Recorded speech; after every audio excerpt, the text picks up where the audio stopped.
Hello and welcome to Pride of South London Fan TV. Ali here, bringing you my review of Crystal Palace against Chelsea at Stamford Bridge, which of course finished 4-0 to Chelsea in a thoroughly depressing experience. I really would like that 90 minutes of my life back. I genuinely probably would have rather watched an EastEnders omnibus. And to be fair, Doc Cotton would probably have done a better job than Sacco at centre-back. Anyway, I'm going to be bringing you the usual features of Roy's rating, man of the match, and the ref rating, and I'll be looking a little bit towards the transfer window deadline slamming shut. Anyway, let's get straight into Roy's rating. I'm going to give him a 5. I thought Roy couldn't really have done much more with a team selection.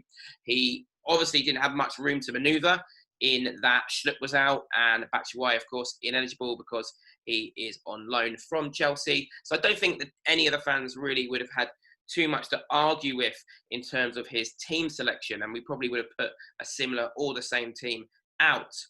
I think it was a really interesting tactical battle in the first half. I thought Frank Lampard, actually, to be fair, credit where it's due, set Chelsea up really well to block our counter. I don't think I've seen one of the bigger clubs really block our counter in such an effective manner. It does help when you have Kante, who, of course, is world class in that position. And I think that some people have been saying that he's past it. Definitely not from what I saw yesterday. He probably was my overall man of the match. And we just could not get going on the counter like we usually do. But to be fair, you get to half time and Roy's kind of done his usual job of stifling one of these big six clubs. And you're thinking we could come out and maybe do something second half, but we never really got going. And the thing is, with the way that Roy sets us up, the way he invites pressure onto us, we've got to be almost perfect defensively. And of course, Sacco's mistake, and then the mistakes just kept coming.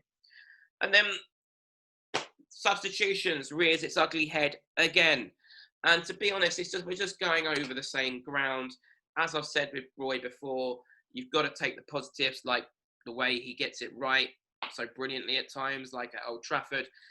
And then there is just the whole misuse of subs that is obviously extremely frustrating. I mean, it was almost like he was baiting the fan base yesterday with the two defensive midfielders coming on. And why not, as I said, we can't get through. All the balls we were trying to feed through to Zaha and Ayew just weren't getting through. Well, why not throw Benteke on and go a bit more direct and hope that Zaha and Ayew can feed off the scraps? Just try something. But no. That's why he gets a 5. But I do think, actually, we were just beaten by a better team. And sometimes you got to hold your hands up in football and say that. And also, I do think it might have done us a big favour in terms of going into the Brighton game, because there's some clear and obvious changes now for that one. Batshuayi, the Batman, needs to be unleashed. Let's take Ayew out now and give Batshuayi a run in the team. And of course, Sacco out for either Cahill or Dan. Anyway, let's get into my man of the match. Man of the match. Not really much to choose from. I'm going to go for Eze. He did a few nice touches. There was one point where he went past Kante. Probably the only time we got past Kante. And also a really nice, delicate little chip lob over to Joel Ward at some point. But yeah, pretty loose man of the match. But Eze man of the match. And then ref rating, I'll give him an 8. Not as much to talk about in terms of ref. You can see my thoughts on the handball incident last week in my previous review of the Everton game. But no, I think the ref did his good job. And even if there was a big incident, which there weren't, I don't think I would have cared. We got thoroughly thrashed. So 8 for the ref. I'll be nice to the refs this week.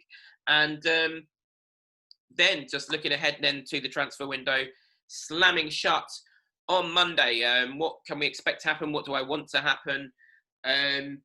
I think Nathaniel Klein is coming in. It's a real shame about Ferguson. We don't know when he's coming back, and that was one of the big positives of the summer, getting that deal finally over the line. And we were all looking forward to seeing him and Eze play, but doesn't look like he's coming back anytime soon, which probably is why Nathaniel Klein looks like he's incoming. Great to see him back in a Palace shirt, of course, but would have liked to have seen Ferguson. But that would be obviously maybe a short-term deal whilst Ferguson is out. We'll see. But definitely something needs to be done with Joel Ward playing as many games as he has done.